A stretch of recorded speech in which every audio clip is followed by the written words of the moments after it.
सुप्रभात बच्चों, मैं लवकेश गुप्ता टीजीटी हिंदी माँ कल्याण का पब्लिक स्कूल पेंडा रोड छत्तीसगढ़ से। हम लोग पढ़ रहे हैं कक्षा 6 हिंदी पाठ्यक्रम में लगी पुस्तक बाल राम कथा का पाठ 5 चित्रकूट में भरत। आज हम लोग उसका दूसरा भाग पढ़ेंगे। इससे पिछले वाले भाग में हमने देखा था कि जब भरत अयोध्या वापस आते हैं तो उनको सब कुछ बड़ा वीरान सा लगता है और उसके पश्चात फिर वो महल में जाते हैं। उनको उनके पिता नहीं मिलते और माता कैकेयी उनको सारा घटनाक्रम बताती है। इस पर वो माता कैकेयी पर बहुत ज़्यादा नाराज होते हैं।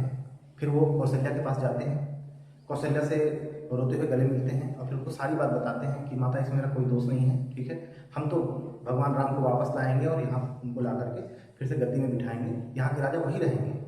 और एक दिन दोनों ऐसे बैठे बातचीत कर रहे होते हैं, तभी शत्रुघ्न मंथरा को देखते हैं, उसको पकड़ कर लाते हैं। फिर वो सारी बात बताते हैं कि मंथरा ने किस प्रकार माता कैकेयी के दिमाग को, ठीक है, भटकाया, उनको उलझाया और उनसे सारा कुकृत्य करवाया, उनको भड़काया। तो उसके पश्चात जो मुनि वशिष्ठ हैं वो भरत को राज सिंहासन में बैठने की बात करते हैं, लेकिन भरत इस बात के लिए मना करते हैं, बोलते हैं कि हम सब लोग वन जाएंगे और राम को लेकर आएंगे। उसके आगे हम लोग आज पढ़ते हैं। वन जाने के लिए सभी तैयार थे। भरत ने सबके मन की बात कही थी। सबकी इच्छा थी कि राम अयोध्या लौट आए। अगली सुबह भरत सभी मंत्रियों सभासदों के साथ वन के लिए चले। गुरु वशिष्ठ साथ थे, नगरवासी भी थे, अयोध्या की चतुरंगिणी सेना तो थी ही। तो अब जो है, जब भरत ने ये बात कही भगवान राम को वहां से वन से वापस लाने के लिए, तो ये बात सुनकर सभी लोग बड़े प्रसन्न हो गए। सभी के मन की बात कह दी थी भरत ने, सब लोग यही चाहते भरत ऐसा ही करे और भरत ने वही काम भी किया। इसलिए सभी लोग प्रसन्न थे। सब लोग वन की ओर चले, पूरी तैयारियां हुई। चतुरंगिणी सेना भी चली। देखिए चतुरंगिणी सेना है, चतुरंगिणी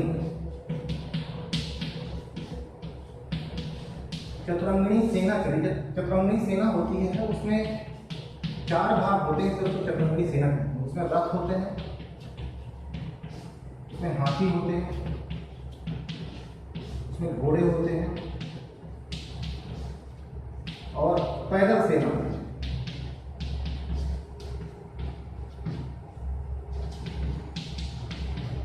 ये रथ होता है, उसमें हाथी होते हैं, घोड़े घुड़सवार होते हैं, ठीक है, अलग, ठीक है। जो राजा लोग होते हैं वो रथ पे बैठते हैं, ठीक है, और कुछ सिपह सालार, कुछ दूसरे मंत्री वगैरह वो हाथी पे बैठते हैं, ठीक है, और घोड़े पर बैठते हैं। सेनाएं बाकी कुछ पैदल सेना होती है। चतुरंगिणी सेना वो चली, ठीक है ना। जैसे कुछ कवित्व वगैरह में साजी चतुरंग सैन अंग एवं अंगधार सर्जा शिवाजी जंग जीतन चलत है। तो जब शिवाजी की चतुरंगिणी सेना की बात करते हैं, चतुरंगिणी सेना ऐसी ही उसमें रहती है, ठीक।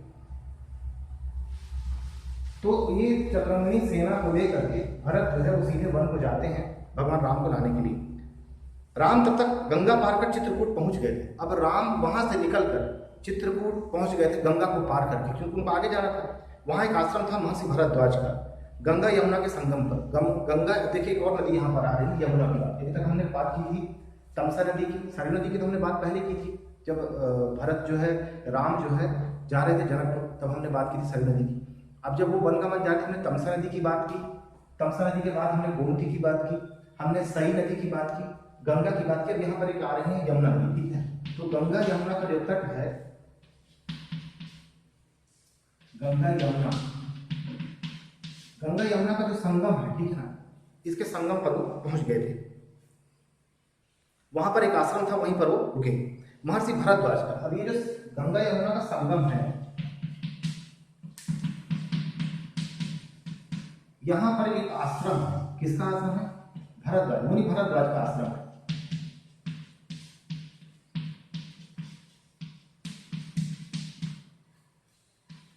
मुनि भरद्वाज का वहां पर आश्रम है, ठीक है। वो उसी आश्रम में वो रुके गंगा यमुना के संगम पर। राम आश्रम में, अब संगम का मतलब है नदी के बीच में, जहाँ पे नदियां मिले उसके आसपास का क्षेत्र है, मैदानी क्षेत्र वहां पर। राम आश्रम में नहीं रहना चाहते थे ताकि महर्षि को असुविधा ना हो। महर्षि ने उन्हें एक पहाड़ी दिखाई, सुंदर स्थान, सुरम्य दृश्य, पर्णकुटी वहीं बनाई गई।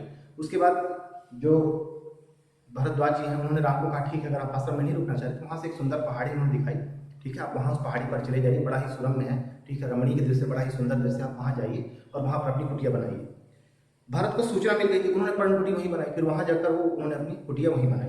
भरत को सूचना मिल गई थी, वे चित्रकूट ही आ रहे थे। अब भरत को सारी सूचना मिल गई थी कि राम कहाँ से कहाँ गए, तो वो चित्रकूट की तरफ मुड़ गए। पूरे दल बल के साथ सेना के चलने से आसमान धूल से अट गया, हर ओर कोलाहल।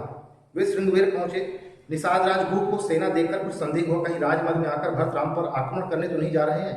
सही से पता चली तो उन्होंने भरत की अगवानी की। गंगा पार करने के लिए देखते देखते 500 नावें जुटा दी।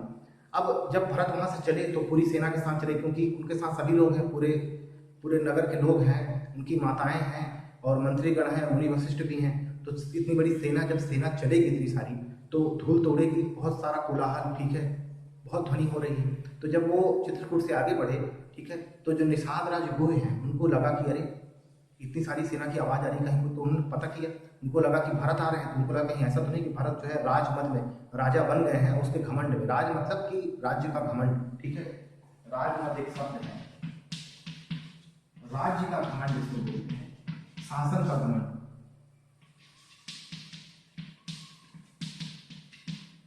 क्योंकि अब राजा बन जाएगा तो राजा के पास बहुत सारी ताकत होती है, उसी राजमद की बात कर रहे हैं कि राज्य का जो घमंड है, पूरा राज्य मेरा है, ठीक है, ऐसी बात। उनको लगा ऐसा नहीं, घमंड में आकर के वो राम पर हमला करना चाहते हैं, उस ओर जा रहे हैं। लेकिन जब उन्हें वस्तुस्थिति का पता चला, उनको बात पता चली कि नहीं ऐसा कुछ नहीं है, वो तो राम को लेने के लिए जा रहे हैं, तो उनके मन की सारी जो मलिनता थी वो धुल गई, ठीक है। और उसके बाद वो भरत की अगवानी करने के लिए पहुंचते हैं, ठीक है, उनका स्वागत करते हैं, और देखते ही देखते गंगा नदी के तट पर 500 नावों की व्यवस्था कर देते हैं, ताकि उनकी सेना आराम से और सभी लोग आराम से उस ओर पहुंच जाए। रास्ते में मुनि भरद्वाज का आश्रम पड़ा, उन्होंने भरत को राम का समाचार दिया। वह मार्ग दिखाई इधर से राम गए, वह पहाड़ी दिखाई जहां राम ने पर्णकुटी बनाई। अयोध्या वासियों ने रात आश्रम में की बिताई, इस संतोष के साथ कि राम अब दूर नहीं है। मतलब जब तक वो भरद्वाज उनके आश्रम तक नहीं पहुंच गए, वहां से कोई विश्राम नहीं किया। जब वहां पहुंचे तो जो भरद्वाज मुनि थे उन्होंने बताया कि राम यहाँ पर आए थे, और वो जो ऊंची पहाड़ी दिख रही वहां पर उन्होंने अपनी पर्णकुटी बनाई, सारा समाचार दिया, ठीक है। सभी लोगों को थोड़ी सांत्वना मिली, ठीक है, सब लोग शांत हुए। अब लोगों ने ये विचार किया कि समय काफी हो गया, हम रात में ही विश्राम करेंगे और फिर सुबह वहां जाएंगे, क्योंकि अब राम का पता तो चल गया कि राम कहाँ है, ठीक है। सभी लोग वहां पर रुक करके रात में विश्राम किए। आगे जंगल घना था, सेना चली तो वन में खलबली मच गई, जानवर इधर उधर भागने लगे, पक्षियों ने अपना बसेरा छोड़ दिया, छोटी वनस्पतियां सेना के पांव तले कुचल गईं, बड़े वृक्ष थरथरा उठे। राम और सीता पर्णकुटी में थे, लक्ष्मण पहरा दे रहे थे, कोलाहल उन्होंने भी सुना। वे ऊंचे पेड़ पर चढ़ गए देखने के लिए कि मामला क्या है। अब जब वहां से इसके बाद सुबह हुई, सेना जब चलना शुरू हुई, तो सेना जब चली, इतनी भारी सेना, छोटे मोटे पेड़ सब दब गए, ठीक है, पक्षियों के घोंसले टूट गए, चारों ओर कोलाहल होने लगा, बहुत ऊंचा शोर होने लगा, ठीक है, पेड़ थरथराने लगे। जब चलेगी सेना तो थरथराने तो लगे कि इतनी सारी सेना है, घोड़े हैं, रथ हैं, हाथी हैं, सब चल रहे हैं, तो ये तो स्वाभाविक सी ही बात थी, ठीक है। तो अब जहां पर पर्णकुटी बनी है वहां राम और सीता दोनों ही हैं, और जो लक्ष्मण है वो पहरा दे रहे हैं। उन्होंने सारा कोलाहल सुना, उनको लगा पता नहीं क्या बात होगी, तो पेड़ पर चढ़कर देखते हैं कि इनका घटना क्या है, अरे माजरा क्या है, क्या हो रहा है, ऐसी कौन सी घटना घट रही है, इतना शोर हो रहा है, पक्षी सब एकदम बेचैन होकर इधर भाग रहे हैं। लक्ष्मण देखा कि विराट सेना चली आ रही है, सेना का ध्वज जाना पहचाना था, अयोध्या की सेना थी, वे उत्तर की ओर से आगे बढ़ रहे थे। लक्ष्मण ने पेड़ से चीख कर कहा, भैया भरत सेना के साथ इधर आ रहे हैं, लगता है हमें मार डालना चाहते हैं ताकि एक छत्र राज कर सके। अब लक्ष्मण तो बहुत उतावले हैं, ठीक है, बहुत जल्दी गुस्सा आता है उनको। उन्होंने पेड़ से देखा, उनको जो रथ का जो मतलब झंडा था उसको पहचान लिया उन्होंने, ठीक है, जो पताका लहरा रहे उसको पहचान लिया, ये तो अयोध्या की सेना है, ठीक है, अयोध्या का छत्र है, ठीक है, अयोध्या का झंडा है, उसको पहचान लिया उन्होंने। और उसके बाद वहीं से चीख कर बोले कि भैया भारत जो है पूरी सेना के साथ हम पर हमला करने आ रहे हैं, वो हमको मार डालना चाहते हैं, ठीक है। ये बात जैसे ही उन्होंने सुना, ठीक है, कि लक्ष्मण ऐसा कह रहे हैं कि भारत इधर सेना लेकर आ रहे हैं ताकि वो हम पर हमला कर दे और फिर एक छत्र राज कर सके, कोई रुकावट न है उनके राज्य में, तो राम बाहर निकल आते हैं पर्णकुटी से। और फिर भरत को, लक्ष्मण को उन्होंने समझाया, भारत हम पर हमला नहीं करेगा, कभी नहीं, वह हम लोगों से भेंट करने आ रहा है। राम ने कहा कि तुम उतावले मत हो, भारत हम पर हमला करने नहीं आ रहा, हमसे मिलने आ रहा है, हमसे भेंट करने आ रहा है, ठीक है। भेंट के लिए सेना के साथ आने का क्या उचित, दो भाइयों के मिलन में सेना का क्या काम। लक्ष्मण आश्वस्त नहीं थे, वे सेना पर आक्रमण करना चाहते थे, राम ने उन्हें रोक दिया। लेकिन लक्ष्मण क्रोधी और उतावले हैं, ठीक है, उन्होंने भगवान राम से कहा कि अगर मिलना ही आना था तो अकेले मिलना आना था, इतनी सारी सेना लेकर क्या आना था, ठीक है। तो वो तो सेना पर हमला ही करना चाहते थे, मैं तो हमला ही कर दूंगा बस, ठीक है। उन्होंने, राम ने बड़ा समझाया उनको, शांत किया, रोका, करे भाई रुको, ठीक है, वीर पुरुष धैर्य का साथ कभी नहीं छोड़ते, कुछ समय प्रतीक्षा करो, इस प्रकार का उतावलापन उचित नहीं। तो उन्होंने कहा कि देखो जो वीर पुरुष होता है वो धैर्य का साथ कभी नहीं छोड़ता, जिसके पास शक्ति होती है वो धीरज रखता है, परिस्थितियों को अच्छे से भांपता है। तुम तो बिना कुछ जाने समझे ही जो है हमला करने की बात कर रहे हो, थोड़ा शांत रहो, थोड़ा उतावलापन कम करो। भारत ने सेना पहाड़ी के नीचे रोक दी, नगरवासियों से भी वहीं ठहरने को कहा, कोलाहल थम गया, उसकी जगह पुनः वन की नैसर्गिक शांति ने ले ली, ठीक है। अब भारत जब पहुंचे कुटी के पास तो उन्होंने अपनी सेना को रोक दिया, ठीक है, सभी लोगों को भी वहीं रोक दिया, नगर के लोग आप लोग यहीं रुके, ठीक है। अब वो सारा कोलाहल शांत हो गया और वन में जो पहले की शांति थी वही शांति फिर से छा गई, वही नैसर्गिक शांति, ठीक है, प्रकृति प्रदत्त जो शांति है वही छा गई। भरत ने पहाड़ी को प्रणाम किया, शत्रुघ्न को साथ लेकर नंगे पांव ऊपर चढ़े, पांव की गति अचानक बढ़ गई, भाई से मिलने की उत्कंठा में, और वे प्रतीक्षा नहीं कर सकते थे। वे शत्रुघ्न को साथ में लेकर नंगे पैर ही पहाड़ी के पहले उन्होंने पहाड़ी को प्रणाम किया कि वही पहाड़ी पर मेरे बड़े भाई रुके हुए हैं। पहाड़ी को प्रणाम किया, उस पहाड़ी पर वो चढ़ने लगे और भाई के मिलन की व्याकुलता में उनके पैर और तेजी से चलने लगे। पहाड़ी पर दूर से उन्हें एक छवि दिखी, वह राम थे शिला पर बैठे हुए, पास ही सीता लक्ष्मण बैठे। भरत दौड़ पड़े, राम के चरणों में गिर पड़े, उनके मुंह से एक शब्द भी नहीं निकला। शत्रुघ्न ने भी राम की चरण वंदना की, बोले वे भी नहीं, उन्होंने दोनों को उठाकर सीने से लगा लिया। सबकी आंखों में आंसू थे। कितना कारुणिक दृश्य है।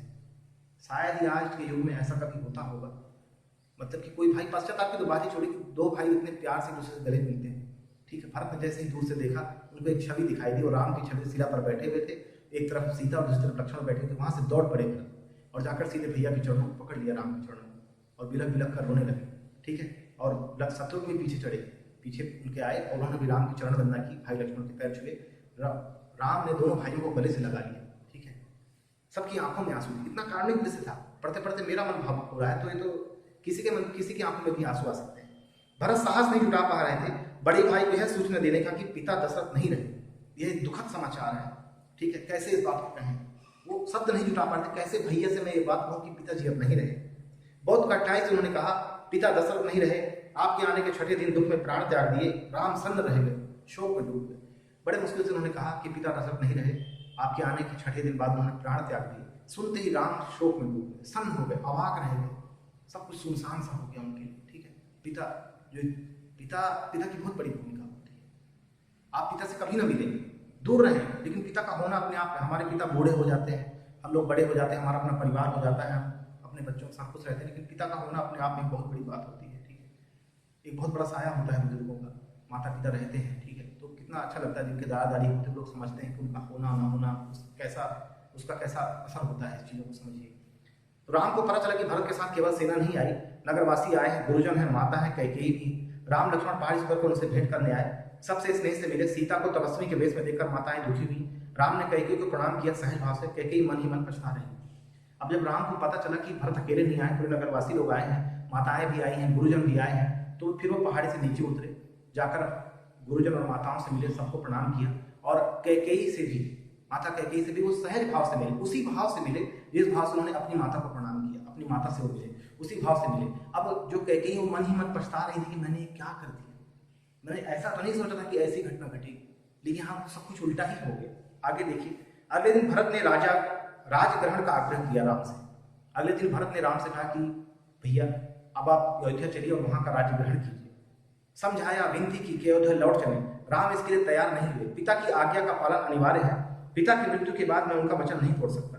भरत को राजकाज समझाया, कहा कि अब तुम ही गद्दी संभालो, यह पिता की आज्ञा है। अब भरत राम को समझा रहे हैं, बहुत विनती कर रहे हैं, हाथ पैर जोड़ रहे हैं कि भैया आप चलो, मेरी बात मान लीजिए, मैं आपका दास बनकर रहूंगा। लेकिन राम ने उनको बहुत समझाया कि देखो ये पिता की आज्ञा है, इस पिता की आज्ञा को मैं तोड़ नहीं सकता। ठीक है, उनकी आज्ञा मेरे सिरोधार्य है, उसको तो मैं मानूंगा ही मानूंगा। और उल्टा उन्होंने भरत को समझाया कि अब तुम जाओ, वहाँ राजगद्दी संभालो, पुलिस शासन को संभालो, ठीक है, ताकि राजकाज अच्छे से चल सके। ठीक है, और ये पिता की आज्ञा है, मेरी आज्ञा नहीं है, ये पिता की आज्ञा है, पिता ऐसा चाहते थे। ठीक है, वो वरदान जो पिता ने दिया, ठीक है, उसमें तुम शामिल हो, तुम जाओ और उस राज्य को संभालो। राम भरत संवाद के समय मंत्री और सभासद वहां उपस्थित थे, मुनि वशिष्ठ भी। भरत बार बार राम से लौटने का आग्रह करते, राम हर बार पूरी विनम्रता और दृढ़ता के साथ इसे अस्वीकार करते रहे। महर्षि वशिष्ठ ने कहा, राम रघुकुल की परंपरा में राजा ज्येष्ठ पुत्र ही होता है, तुम्हें अयोध्या लौटकर अपना दायित्व निभाना चाहिए, इसी में कुल का मान है। अब राम और भरत का संवाद चल रहा है, इसी बीच मंत्री लोग और जो मुनि वशिष्ठ वो भी आ जाते हैं, वो भी समझाते हैं उनको कि देखो राम, राजा का ज्येष्ठ पुत्र ही राजा बनता है, इसलिए तुम चलो और राज्य को संभालो। ठीक है, लेकिन राम वहां पर नहीं माने। राम ने कहा नहीं, पिता की आज्ञा है, इसलिए मैं ये काम नहीं कर सकता। ठीक है, उन्होंने बहुत समझाया, लेकिन राम इस बात से तैयार नहीं। उन्होंने भरत को ये कहा कि भरत ही जाए और राज्य को संभाले। राम ने बहुत संयत स्वर में कहा। जब ये सब अपनी बात कह रहे थे, तब राम ने फिर बड़ी संयत स्वर में कहा, चाहे चंद्रमा अपनी चमक छोड़ दे, सूर्य पानी की तरह ठंडा हो जाए, हिमालय शीतल न रहे, समुद्र की मर्यादा भंग हो जाए, परंतु मैं पिता की आज्ञा से विरत नहीं हो सकता। वाह, साधु साधु, क्या बात कही। उन्होंने कहा, चाहे चंद्रमा अपनी चमक छोड़ दे, सूर्य पानी की तरह ठंडा हो जाए, ठीक है, हिमालय पिघल जाए, समुद्र अपनी मर्यादा भंग करके अपने तट की सीमा को तोड़ दे, परंतु मैं पिता की आज्ञा से विरत नहीं हो सकता। पिता की आज्ञा से मैं विरत नहीं, मतलब पिता की आज्ञा को मैं छोड़ नहीं सकता। उनकी जो आज्ञा है उसको मैं जरूर मानूंगा। ठीक है, अवज्ञा नहीं कर सकता उनकी आज्ञा। ठीक है, मैं उन्हीं की आज्ञा से मन आया हूं, उन्हीं की आज्ञा से भरत को राजगद्दी संभालनी चाहिए। उन्होंने मुझे आज्ञा दी थी, उन्हीं की आज्ञा से मैं यहाँ आया और उन्हीं की आज्ञा थी कि भरत राजगद्दी संभाले। उस वचन के आधार पर तो भरत को राजगद्दी संभालनी चाहिए। राम किसी तरह लौटने को तैयार नहीं हुए। भरत के चेहरे पर निराशा के भाव थे, वे विफल हो गए थे राम को मनाने में। आप नहीं लौटेंगे तो मैं भी खाली हाथ नहीं जाऊंगा, आप मुझे अपनी खड़ाऊ दे दें, मैं 14 वर्ष उसी की आज्ञा से राजकाज चलाऊंगा। भरत यहाँ पर बहुत ही उदास है, वो जान रहे हैं कि भैया किसी भी हाल में नहीं माने, बहुत मनाने का प्रयास करते हैं। जब वो नहीं मानते तो कहते हैं कि अगर आप नहीं चलेंगे तो मैं भी खाली हाथ नहीं जाऊंगा, आप मुझे अपनी खड़ाऊ दे दें। खड़ाऊ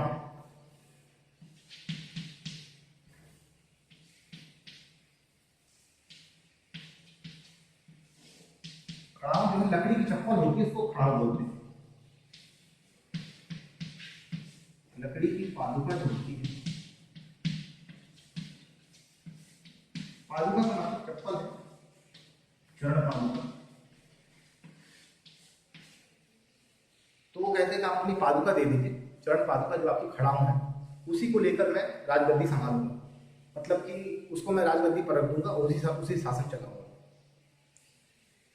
तो भरत का यह आग्रह राम ने स्वीकार कर लिया, अपनी खड़ाऊ दे दी। भरत ने खड़ाऊ को माथे से लगाया और कहा, 14 वर्ष तक अयोध्या पर इन चरण पादुकाओं का शासन रहेगा। सबको प्रणाम कर राम ने उन्हें चित्रकूट से विदा किया। कितना शीतल मन है भरत का कि अब राम नहीं जाएंगे तो मैं उनकी खड़ाऊ को ले लूंगा। वो उनकी खड़ाऊ को लेते, राम इस बात को स्वीकार कर लेते हैं, ठीक है अगर तुम्हारा ही मन है, अपनी खड़ाऊ दे देते हैं। राम भरत उस खड़ाऊ को अपने सर पर रखते हैं और वहां से लेकर के वो बोलते हैं, अब इसी को मैं राज सिंहासन पर रखूंगा और यही राज, ये खड़ाऊ ही अब पूरे राज्य को संभालेगी। पूरे राज्य का जो भी शासन है उसको एक खड़ाऊ ही संभालेगा, आप खड़ाऊ संभालेगी, ठीक है। और खड़ाऊ लेकर वो चलते हैं, राम जी उनको फिर चित्रकूट से विदा करते हैं सभी को। राम की चरण पादुकाओं को एक सुसज्जित हाथी पर रखा गया, प्रतिहारी उस पर चमड़ डुलाते रहे। अयोध्या पहुंचकर भरत ने पादुका पूजन किया, कहा ये पादुकाएं राम की धरोहर है, मैं इनकी रक्षा करूंगा, इनकी गरिमा को आंच नहीं आने दूंगा। अब भरत वहां पर एक सेनापति बन गए, ठीक है। वो चरण पादुका को एक रथ, सुसज्जित रथ पर रखते हैं, ठीक है। और वहां प्रतिहारी मतलब जो सेना लोग रहते हैं, ठीक है, जो चौकीदार लोग होते हैं, ठीक है, जो प्रतिहारी उसकी देख रेख करने वाले लोग वहां पर चमर डुलाते हैं। चमर का मतलब क्या है? पंखा, ठीक है। चमर का मतलब होता है पंखा। अक्सर जब भी कोई पुराने सीरियल आप देखेंगे तो उसमें आप देखेंगे कि जहां राज सिंहासन लगा होता है, जहां राजा बैठा होता है, उसके अगल बगल दो दासियां दास खड़े रहते हैं, वो अक्सर ऐसे ऐसे पंखा झलते रहते हैं, ठीक है। तो पतले पतले रेशों से बना हुआ पंखा। और अक्सर जब भी नौ दुर्गा जो नवरात्र का समय होता है, नौ दुर्गा का समय होता है, उस समय आप देखेंगे भजन अक्सर बजते रहते हैं, चवर डुले प्यारे ऐसे करके कुछ शब्द आते रहते हैं, तो ये वही चवर है, ठीक है। पंखा, उस पंखे से उनको जलते, मतलब एक सम्मान है एक तरह का। अब वो कहते हैं कि इन चरण पादुकाओं को मैं इस राजगद्दी पर रखूंगा, ठीक है, ये राम की धरोहर है, ठीक है, मैं इनकी रक्षा करूंगा और इस राज्य पर आंच नहीं आने दूंगा, ठीक है। ये भरत ने कहा। भरत अयोध्या में कभी नहीं रुके, तपस्वी के वस्त्र पहने और नंदीग्राम चले गए। जाते समय उन्होंने कहा, मेरी अब केवल एक इच्छा है, इन पादुकाओं को इन चरणों में देखूं जहां इन्हें होना चाहिए। मैं राम के लौटने की प्रतीक्षा करूंगा 14 वर्ष। क्या बात है, बहुत ही बेहतरीन। भरत अयोध्या में कभी रुके ही नहीं थे, अयोध्या में नहीं रहे, वो अयोध्या से बाहर ही रहे। उन्होंने वही तपस्वियों के वस्त्र पहने जैसे राम ने पहने थे, और उसके बाद फिर वो नंदीग्राम चले गए, ठीक है, वन को चले गए, नंदीग्राम में जाकर रहने लगे। और फिर उन्होंने कहा कि ये जो चरण पादुका है, ठीक है, मैं इसकी इसी तरह रक्षा करूंगा, ठीक है, यही राजकाज चलाएंगी। अब वो कहते हैं कि मेरी अब यही इच्छा है कि मैं इन चरण पादुकाओं को इनको उचित स्थान पर देखूं, जिनकी ये चरण पादुका है मैं इनके स्थान पर देखूं, ठीक है, कि जब राम लौट कर आएंगे और इन चरण पादुकाओं को पहनेंगे, मैं तभी इन चरण पादुकाओं के दर्शन करूंगा, ठीक है। 14 वर्ष तक मैं भी बाहर ही रहूंगा, मैं नहीं आऊंगा। भाई हो तो ऐसा, कितनी बेहतरीन, कितना बेहतरीन है ये पाठ, चित्रकूट में भरत। ये तो मुझे भी बहुत भावुक कर गया। आप जरूर इस पाठ को पढ़ें, ठीक है। तो इस पाठ में बस इतना ही, ठीक है, धन्यवाद।